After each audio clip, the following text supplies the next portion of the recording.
Good afternoon. Thank you for creating time for us. A very warm welcome to the Lunchtime News. My name is Irene Muchuma Odim. On sign language interpretation, we have Lensa Odingo. It is the 6th day of the month of April 2022. Few hours to the budget reading by the national government. This amid shocking inflation here in the country. What are your expectations in the 3.3 trillion shillings budget tomorrow? We'd like to hear from you. Do interact with us on all our social media platforms at KBC Channel 1.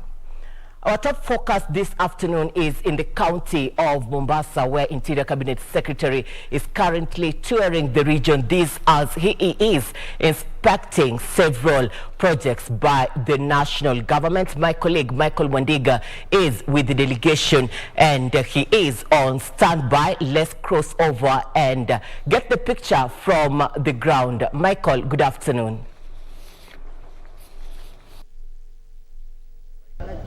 Well, good afternoon to you, Muchuma. We are coming to you live from Mombasa County, and just right behind me, Internal Security Minister, that is Dr. Fred Matiang'i, is holed up in a meeting with top security committee in the coastal region. And among the issues which are being discussed is they are contemplating in lifting the dusk to dawn curfew in Lamu County. These are some of the issues. But earlier on, the CS had inspected operations at Kenya Coast Guard Services, Guard Services in Mombasa County, and while inspecting, he said that he's happy with the operations at the service, but also he mentioned things to do or matters to do with security. And among the issues, he said that his ministry is committed to ensure is committed to help the IEBC to conduct free and fair elections, saying that the security personnel they are well equipped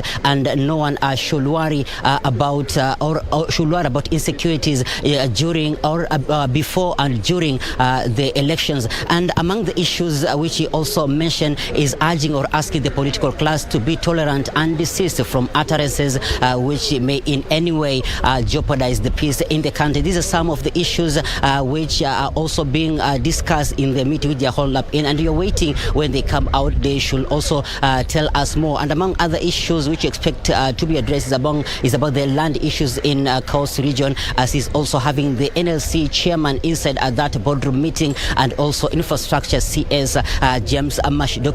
James Masharia. So these are some of the issues which are being discussed at the moment, and we'll be briefing you and giving you up-to-date information as things unfold. This is all we have from Mombasa County, and back to you, Irene Muchuma. Thank you, Michael. Good to have you. Looking forward to a comprehensive news item in our subsequent bulletins at 7 and 9 p.m. Devolution Cabinet Secretary Eugene Wamalwa now wants Kenyans to be very critical of the leaders they will elect into various offices in the August elections, saying the next leadership should only improve on the structures put in place courtesy of Devolution Forward. The Cabinet Secretary, who spoke during the unveiling of the new Intergovernmental Relations Technical Committee, IGRTC Chairman Githinji Kiragu, said that devolution was the greatest gift of the 2010 Constitution and should be protected by all means. He said that Kenya, for instance, contained the spread of the COVID-19 disease through concerted efforts between counties and the national government. Githinji was appointed by President Uhuru Kenyatta to chair IGTRC for a period of 6 years. When we started, there was quite an adversarial kind of relationship between the national and the county government, the two levels of government. But with time, we have greatly improved the intergovernmental relations, and we have come to realize that we might be two levels of government, but we are serving the same Kenyans. There's also an opportunity. This COVID-19 crisis brought our two levels of government even closer. When we were faced with this pandemic, counties and the national government were actually working together seamlessly. And we've been able to achieve a lot in the health sector. National government, which has to score in delivery to the people of Kenya, it is the county governments which have to score to the delivery of Kenya. We are here to backstop you, to backstop the national government, to backstop the county governments, to do better what you are doing. But mine as a PS had assured. In Mbeere South constituency in Embu County have received free sanitary pads in preparation for schools reopening later this month. The pads, which were distributed by Mbeere South Member of Parliament Geoffrey Kingangi's spouse Gladys, are meant to ensure the girls do not miss class when learning resumes. Speaking when donating the sanitary towels to girls at AIC Beram Gachuriri Primary School, Gladys Kingangi said without constant provision of sanitary towels, many girls run the risk of becoming victims of absenteeism and potential school dropouts. We have talked to these girls about is early marriage, and they have promised me that they will go all the way to school. They are not going to drop out after class 8. I know when I come back, I'm sure I will not find you holding babies, because we have said no to babies at this stage in time. Calling upon like-minded individuals and organizations to join the initiative, Gladys noted it's aimed at ensuring the dignity of the girl child is maintained despite their economic status. I would encourage the government to help us, because we have very, very needy people and they are everywhere. But also, we also have a part to play. Where the government cannot reach, let us be the hand extended and support these girls like we are trying to do. We might not reach many, but the government will see what we are doing and also be encouraged that we are also doing something for ourselves. Let's not be serikali saidia all the time. If we can do something, let us do it. The donation saw every girl get a kit comprising 4 reusable pads that can be washed between uses for up to 1 year, plus an undergarment. For Lunchtime News, I'm Zainab Said. Gold miners drawn from Migori, Narok and Kakamega counties have once again appealed to the government to fully legalize their operation by issuing mining permits. Speaking in Kilgoris Town, Transmara West in Narok County, after 2-day consultative meeting sponsored by the Ministry of Foreign Affairs under Reclaim Sustainability Program, the miners led by Dan Odida and Timothy Mkoshi called for formalization of the sector, which is a major source of livelihood to huge population across the country. The issue of miner safety is still a challenge following perennial cases of accidents in mining sites in the country.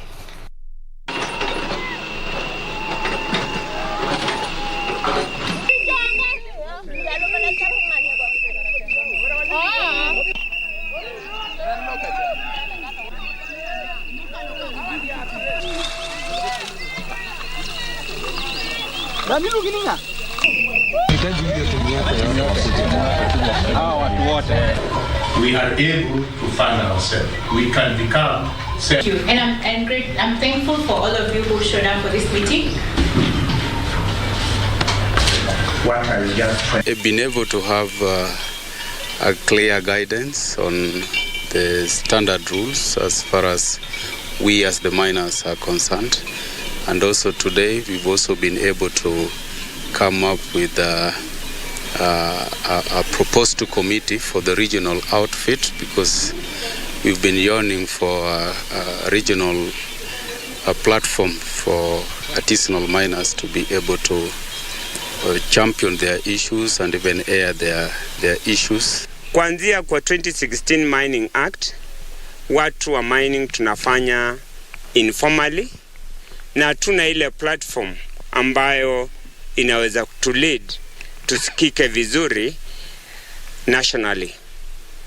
Watu tunafanya kazi ndio, and it is a livelihood ambayo imeajiri over 800,000. The idea behind self-regulation is that once this sector is formalized, they need to comply with the various laws that are in the country, and it is always better when the initiative for compliance comes from the miners themselves. A very world professional level on a world stage, which is really what we need here as we help formalize the mining communities of Kenya, a very important sector. So I'm happy to be here as an advocate and support the artisanal and small-scale gold miners of Kenya.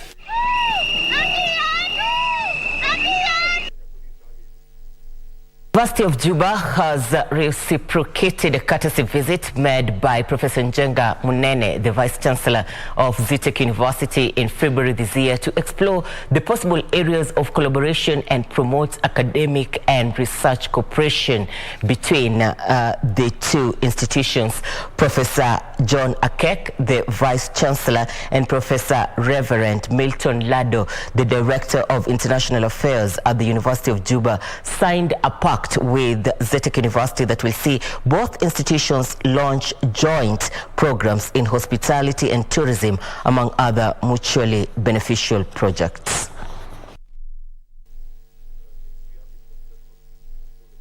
We are here to sign a memorandum of understanding to collaborate in different areas of study, in doing staff and student exchanges, in building joint curriculums and offering them jointly, and also doing joint research and consultancies together. We are really looking forward to mobility between our two universities. I'm very impressed by what I've seen here. It's really a very innovative university, very dynamic, and we hope that we will get some of this energy into our university system.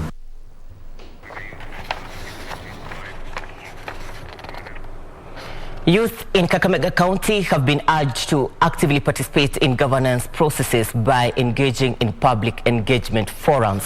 Speaking during an engagement forum organized by the Network for Research and Governance, Marara B Ward Administrator Nelly Cheroben faulted the youth for complaining over lack of development while failing to participate in such forums. She further noted that input from the forum are used as a guide in the development of county integrated development plans.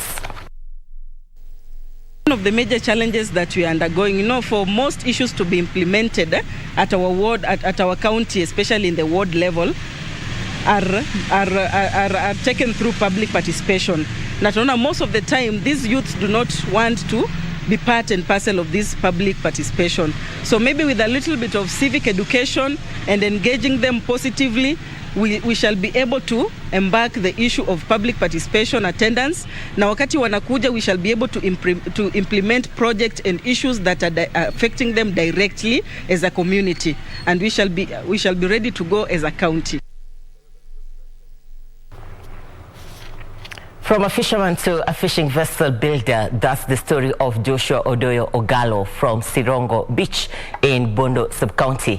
Safina Cheng with details of how the 35-year-old father of two is eking out a living as an expert fishing boat builder, being one among the few in the lakeside region.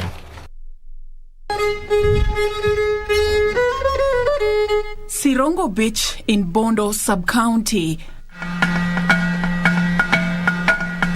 A hidden gem that has now turned into a source of livelihood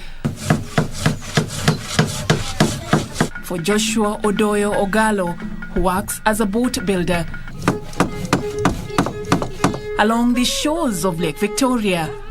Ogalo started out as a fisherman, which was the most common economic activity for any young man growing up in this fishing community. It was after circumstances forced him to drop out of school while in Form 2 that Ogalo joined a team of young fishermen who specialized in fishing omena, a small, silvery, sardine-like fish. Every evening, they would row their boats deep into the lake and cast their nets to look for the tiny fish, a delicacy amongst the local community. His fishing expedition will take him to a silent fishing community in Uganda, where he met a friend who, upon discovering his interest, trained him on how to make and repair boats. Nilijifunza kwa sababu nilikuwa napenda sana kukaa na nini wa fundi na nilikuwa na mafikirio ya kwamba siku nyingine nitapata kitu ya kufanya tofauti na kazi ya kufua. The 35-year-old father of two would later come back to settle close to his family, but occasionally travels outside the local beaches to carry out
hiyo peke yake ndio italeta suluhu na kila mmoja atajijua position yake. Mambo hizi direct naona hazita favor watu wengine.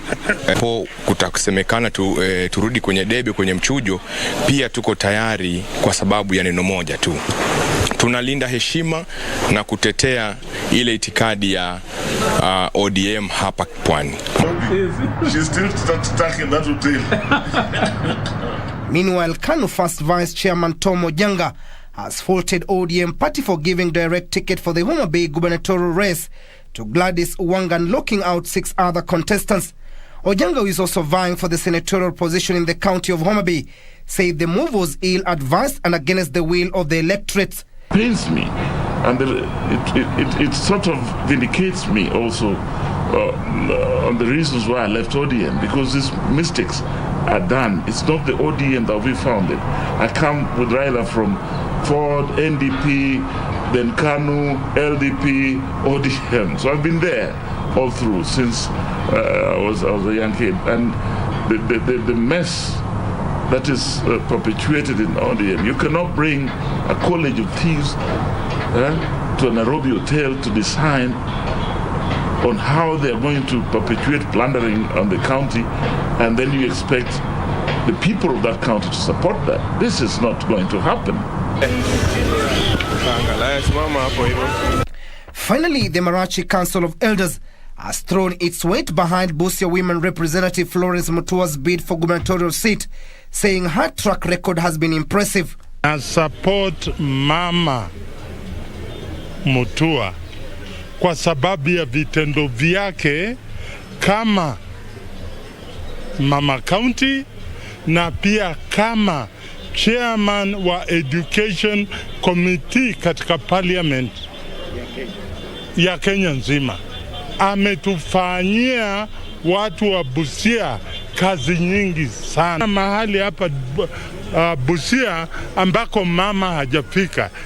Na muunga mkono kwa vitu ambavyo ametufanyia sisi wa Marachi na wenzetu ambao wako katika kaunti hii ya Busia. Haya sema tusi, na kama kuna kiongozi anatembea na mtu kama huyu.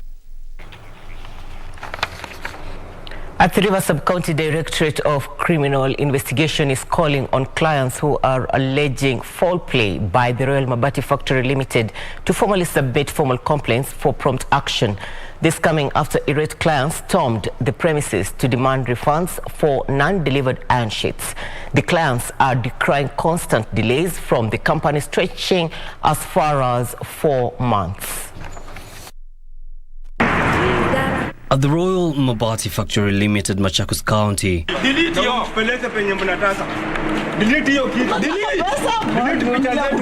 a red client here wants answers on what they're calling delays in delivery of iron sheds ordered as early as December last year.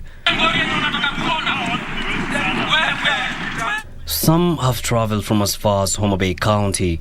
First of all, the project that you are doing, we halted the project from January And the building that we were putting up, we had some losses on the timber. We had to lay off the foodies, and the project is now no longer on cost. Have been calling them, and last Tuesday I came here. They told me that they did not have the color that I had recommended, and I decided to change the color. And then they told me that yesterday they were supposed to release my mabatis. I gave them up to today. Today at 8 I called, nobody was picking my phone. Clients are further lamenting the cost accrued following up their cases, where the management is alleged to be pushing the delivery date by a week and sometimes a month. The refund requests too seem to meet the same fate. What bothers them is that the company is still taking in fresh orders despite not having delivered on theirs. Like for me, I took the mabati at 26th January. I had paid everything. Up to now, no response. Nyumba mvua inanyesha ushago na nilikuwa nimeshaweka nini? Zimenyeshewa, si zimeharibika hata saa hii. Hii kufunga inamaanisha nini? Ni pesa yetu watupatii ama ni mabati hakuna, production iko chini na bado wanaendelea kuchukua. Makosa ni wanaendelea bado kuchukua production nyingine na pesa za watu, kwa nini? Local authorities have since asked the clients to formally register their complaints with them so that they may take the matter up. First of all, For these clients, however, it has become a waiting game, with many forced to come here day in, day out, waiting to have their matters addressed. Efforts to reach the customer care desk for response proved futile. The company manager, in a separate conversation, however, admitted to the delay, saying efforts are being made to solve the impasse. Yusufar reporting for Lunchtime News. You're watching the Lunchtime News. We're paving way for commercials. We'll be back with more, including news making headlines in the world of sports and business. Stay with us.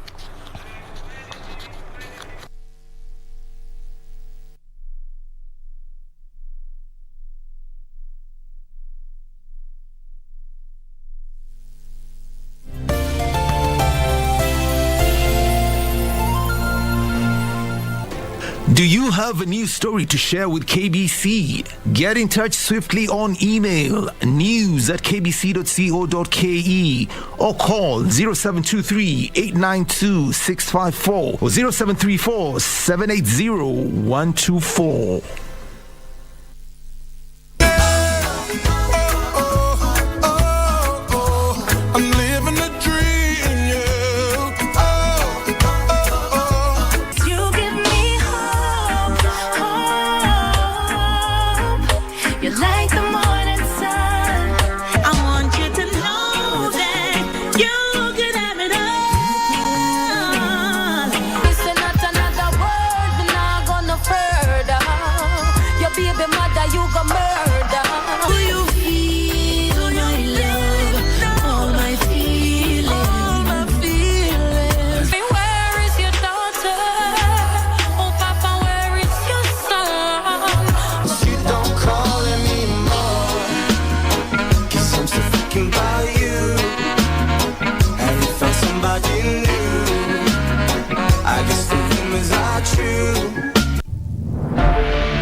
Get ready for the next big thing. A woman with a voice is by definition a strong woman. So we need to start bringing out the profession in a woman. When we demonstrate, they will come when we've been tear gassed, not when we want to pass the message. The Dada's Show is back, a show where women get to be themselves and discuss real issues. She cannot allow other women to come on the same space because she's getting different privileges from men. So akiona mwanamke, ako like, this is a competitor.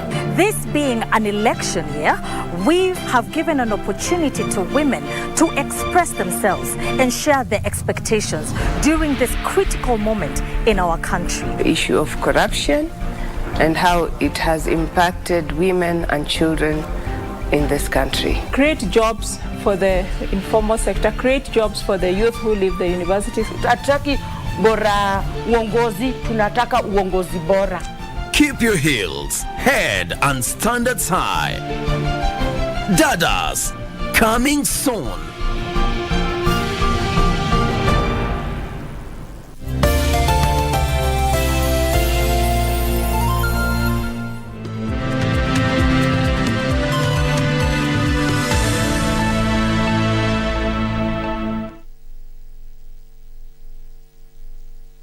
Watching the Lunchtime news, welcome back.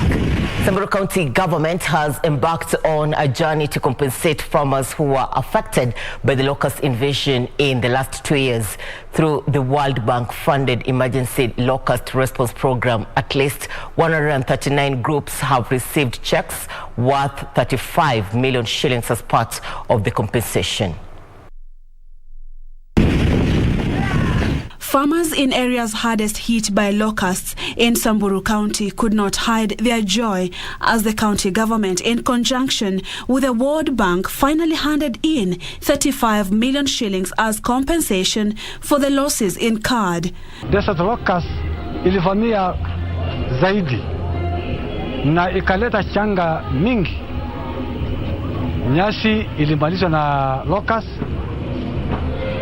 magonjwa yakaanza kuingia, pastures zilipotea, vegetation farms ziliathiriwa sana. Tunasema ni siku ya furaha kwa sababu watu wetu wameweza kufidiwa na pesa ya locust, na tumepata leo milioni 35,500. Kwa hivyo itasaidia sana kwa kiasi, kwa sababu locust ama nzige ilikuwa imemaliza nyasi, mimea. Kwa hivyo wanyama wetu pia wamepata shida kwa sababu ya locust. According to Samburu Deputy Governor Julius Lesetu, the desert locust invasion reversed gains that had been achieved through investment in crop production in various irrigation schemes, and it was only fair to compensate affected farmers. Hawa ni vikundi ambao kama county tumetrain sana, viongozi vyao tumetrain, na leo tumewapatia checks kwa sababu wametimiza ile masharti ya World Bank zote, na ndio leo tulikuwa na furaha governor kilaunch kupeana checks kwa hizi vikundi. The compensation was handed in form of checks to 136 groups. About 800 groups are set to benefit from the first phase of the program. Purity Museo, Lunchtime News. The Kenya National Commission on Human Rights, KNCHR, has facilitated the formulation of county action plans that will ensure residents of Marsabit and Garissa have access to water as a primary human right. The action plan entails harvesting of rain and stormwater, drilling of boreholes, and provision of water storage facilities such as tanks. Residents who are predominantly pastoralists in the two counties of Marsabit and Garissa are forced to travel for several kilometers and queue for long hours to access water. However, the launch of the 5-year action plan has been hailed as a game changer if fully implemented. They've also given us a commitment that they will secure adequate resources to see to it that this county action plan is implemented. We also urge the locals to participate, interact with the document. The Kenya National Commission on Human Rights Deputy Director Cyrus Maweu, noting that it was the responsibility of county governments to provide water to residents. At the moment, this project was limited to Garissa and Marsabit, and this is due to financial constraints. God willing, and depending on availability of funds and depending on how successful this implementation will be, it's something that can be replicated in other counties. The action plan entails permanent solutions to the water crisis in the two counties through harvesting of rain and storm water, as well as drilling of boreholes, provision of storage facilities such as tanks, and piping of water to areas closer to the people. The demand for water in this town is very high. It's like 4,500 cubic meters per day. What we are currently providing from the existing Bakuli dams is like 250 cubic meter. And with the completion of the ongoing project, Bakuli 4 will be able to provide 1,400 cubic meter per day. Kaunti ya Garissa imeweka rasilimali mingi kuhakikisha kwamba maji imefikia wale wakazi wa mji wa Garissa. Lakini unaweza jua kaunti ya Garissa ni kubwa. Kuna mahali zingine mtu haufikii. So Garissa imeweza katika bajeti ya miaka 2 iliyopita tuliweza kujenga damu 5 kubwa kubwa. Nancy Okware, Lunchtime News. Agriculture, Livestock and Fisheries Principal Secretary Dr. Harry Kimtai has said there is need for government to increase the budget allocation for the sector. He said the sector requires investment in technology and innovation to ensure food security in the future. Dr. Kimtai was speaking as he flagged off 20 University of Nairobi students who will work as interns in Elgon Kenya Limited for the next 6 months. Also recognizing that Kenya is an agricultural country where agriculture contributes over 30% of our GDP. And so really this is a very, very big and great initiative. And we believe it will make our agricultural sector to grow because we'll have graduates coming in and getting the practical experience by engaging with a top company that has been very innovative in this space. We're grateful to the government for giving us the subsidy of 5.8 billion shillings. There's a lot of money to be putting into the fertilizer sector, and I hope that will, help farmers at the bottom by reducing some of the cost to them. As you know, fertilizer prices have doubled and tripled over the last sort of 6 months. The Ukraine-Russia war has been the worst thing that can happen to agriculture. It's just pushed up the price of nitrogen. Watching to see whether they are going to increase the amount they give to agriculture every year, because that is the cow that feeds us. In any case, if we don't do that, then the cow will become to continue weaker and weaker and produce less and less milk. So our future is not secured, so we must invest. I am looking forward to that. I hope that the government is going to increase investments in agriculture. Yeah. Thank you. Yes, thank you. Thank you. In a bid to foster peace in Samburu County, the Catholic Church has organized a sports tournament dubbed Consolata Cup to keep youth who most vulnerable busy. The tournament has attracted 22 teams and brought together fans from different communities living in Samburu County. Emmanuel Canary, the coach of Superheroes team, said that the event will unite youths who had been divided on tribal lines by the communities due to kettle wrestling. The teams will compete in more than 100 different matches. The youth were advised to shun away tribalism, drug abuse and kettle wrestling. Lengo letu la kanisa kucheza hawa watoto pamoja ni kumaliza ukabila. Kwa sababu kwa hizi timu zetu kuna kabila nyingi, kuna Wakikuyu, kuna kila kabila. So na sisi kama kanisa tunaleta hawa vijana ili watoke town, wawache kupata ulevi, uvutaji wa vitu mbaya mbaya. Wakiwa hapa wako nyumbani. Vijana wengi wanashiriki katika matendo mabaya, cattle wrestling ikiwa among them. Lakini tukiwa na hafla kama hii, tukikusanya vijana kama hapa, utapata kwamba matatizo kama hayo yatapungua.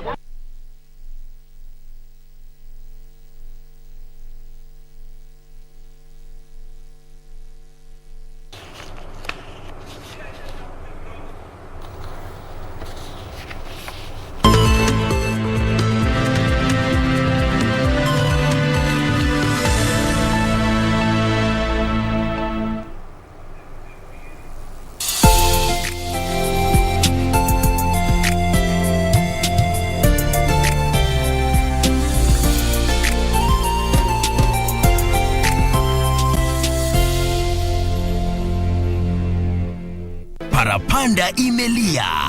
Safari mbona umeacha kunipa raha? Hiyo basi usikose burudani tosha kila siku ya Jumanne hadi Alhamisi saa 1:35 katika tamthilia ya Maza, runinga yako ya KBC Channel 1. We are home.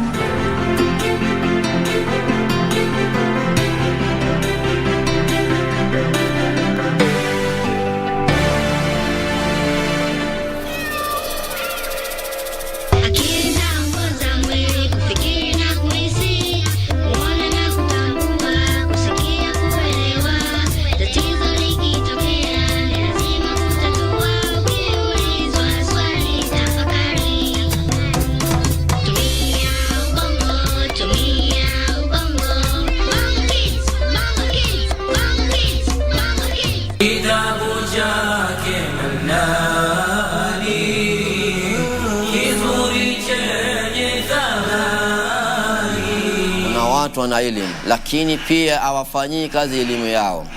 Wanafanya kazi kwenye maslahi ambayo Allah alikataa. Wanafanya kazi kwa maslahi, hawafanyi kazi kwa kufikisha tauhidi kwa haki ya kuifikisha. Biidhnillahi ta'ala, naomba tuwe wenye kupata hidayah na kufuata uongofu wa Allah subhanahu wa ta'ala ila yaumil qiyama, ili tuweze kunufaika. Malikin nas ilahin nas min sharril waswasil khannas. فدقت قلبي نداك يا ربي ما لي سواك، في ضعفي أترجاك ربنا يا هدينا.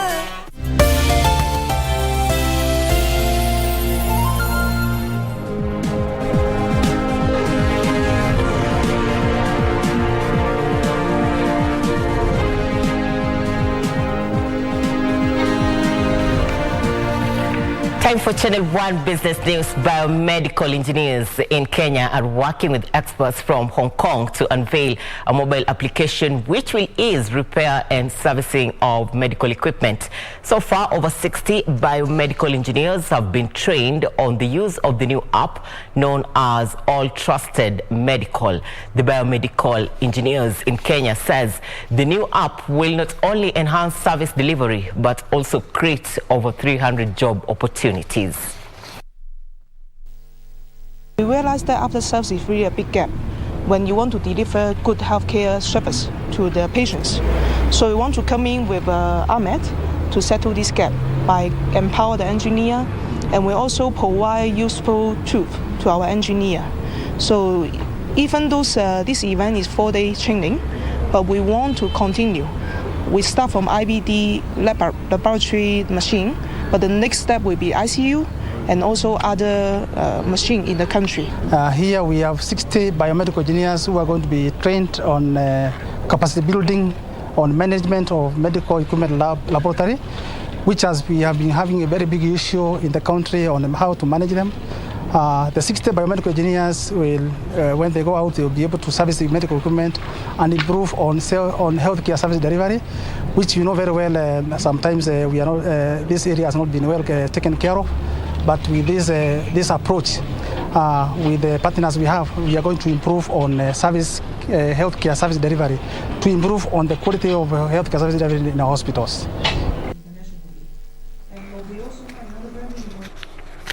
The Central Bank of Kenya and Visa will custom fintech packages for underserved micro, small and medium-sized enterprises to provide digital financial services in efforts to reduce the digital financial divide.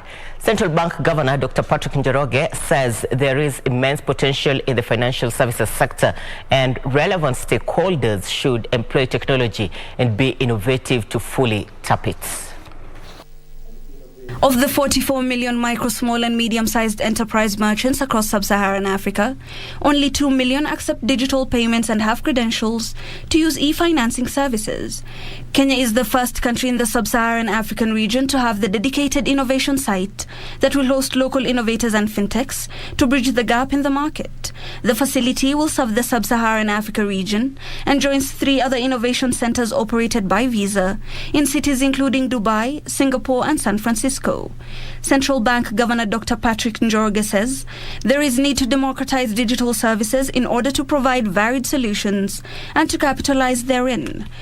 It is having a secure, fast, efficient and collaborative payment system that supports financial inclusion and innovations that benefit Kenyans. Financial service corporations are concerned that cross-border trade in East African region is still done in cash instead of digital payments. Co-create solutions that are relevant for this region and to continue to drive consumer and seller use cases to accelerate digital commerce and move money in more efficient ways. Hibak Said for Lunchtime News. European leaders have planned to phase out Russian coal imports in response to distressing scenes in Bucha Cave. The European Commission proposed the first ban of €4 billion worth of Russian coal imports per year as part of a fifth package of sanctions designed to further diminish Russian President Vladimir Putin's war chest. Here now are the details of this and more across the globe.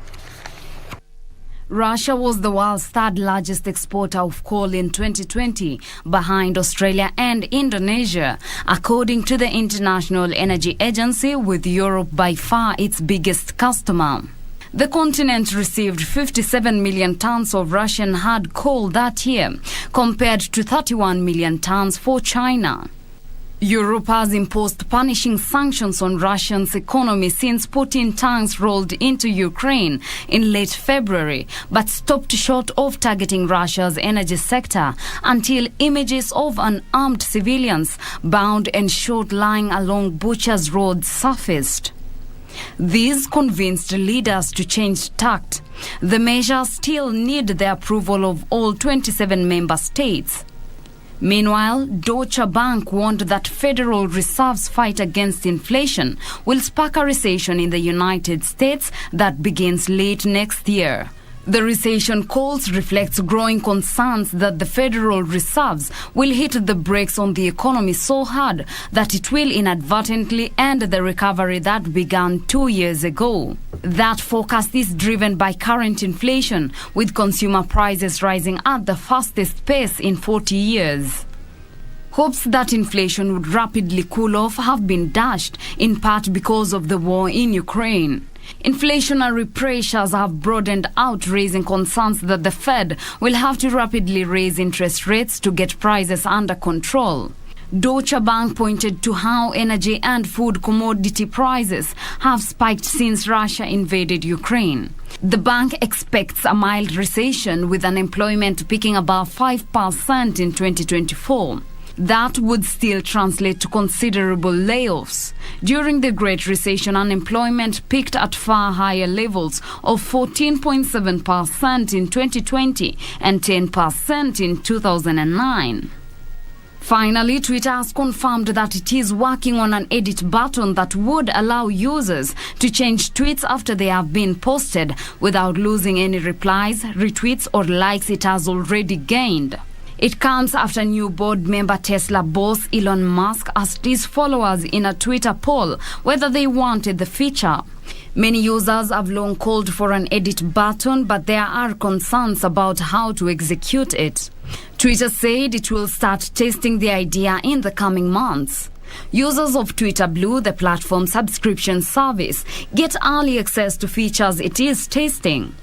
During a talk in 2018, former Twitter boss Jack Dorsey said the firm would probably never add the feature amid concerns about transparency, but rival social media platforms Facebook and Instagram already allow users to edit their post. Reporting for Lunchtime News, I am Teresa Mutai. The youth have been challenged to use the digital platform as an employment portal. The Watoto Watch Network Executive Director Lilian Kariuki said that even though some of the lucrative opportunities are found online and there is need for guidelines, as the same online is alive with child predators, the group managing marketing director East Africa, Michelle Courier, echoed Lilian by affirming that online is a beautiful space and great fortunes are realized there every day.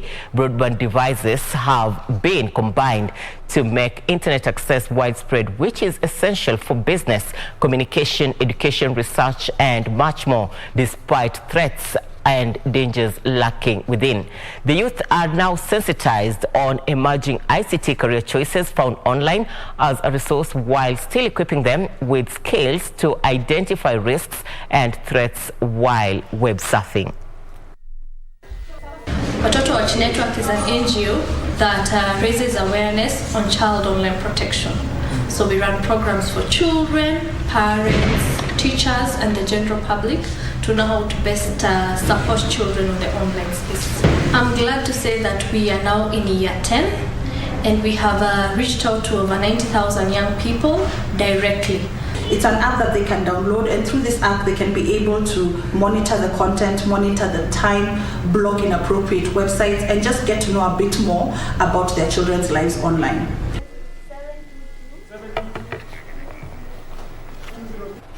Vendors have gone a notch higher to demand payments for power connection from unsuspecting members of the public, while still posing as Kenya Power employees. Kenya Power County Business Manager Engineer Harrison Kamau is warning the public to desist from collaborating with vandals owing to risks, among them self-injury and loss of property and lives, and instead report any such incidents. So far, Kenya Power has incurred 5.5 million shillings worth of losses due to vandalism in Murang'a County alone. Tuko na active cases pale kotini ambazo ni takriban 22. Mbili zimeweza kuisha kwa mwaka huu na wale watu wameweza kufungwa.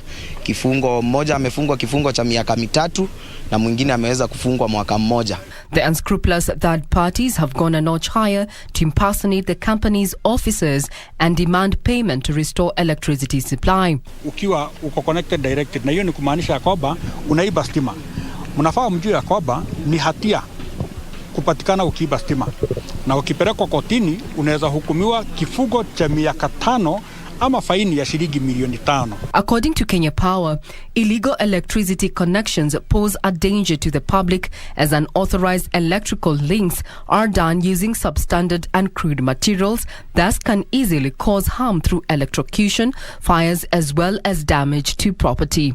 Kenya Power is therefore appealing to members of the public to report cases of people demanding cash to offer service. Hao watu ambao wanazunguka huku vijijini wakifanya hiyo maovu yote, kama mnaweza kuwatabua na mtujulishe ama mjulishe any of the security agencies. Tuko na ushirikiano mzuri sana na maafisa wa polisi na pia gao, na tunataka hawa watu washikwe.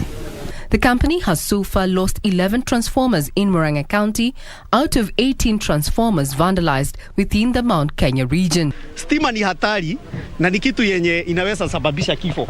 Ukipanda pale juu, kama unachota hiyo mafuta ya transformer ama unaenda kujirekebishia, hiyo ni kitu inaweza kukuletea kifo na uache jamii yako. Regina Manyara reporting for Lunchtime News.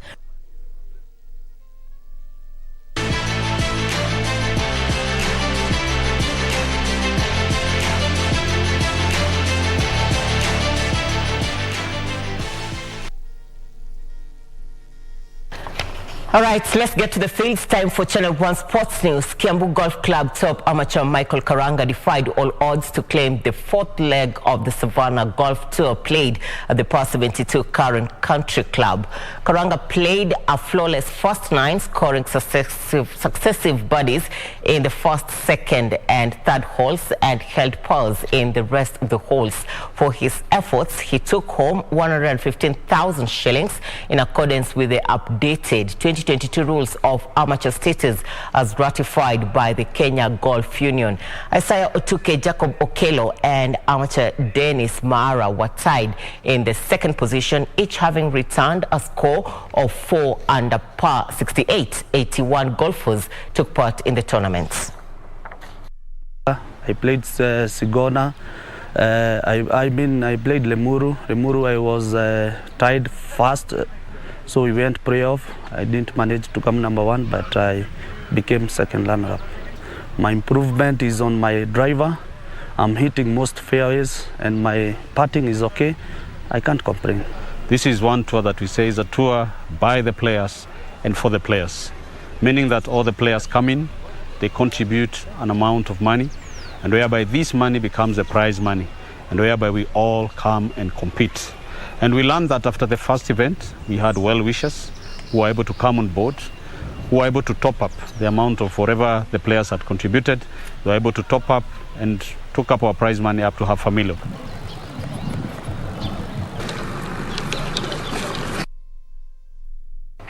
Kevin De Bruyne's second half goal gave Manchester City victory as they overcame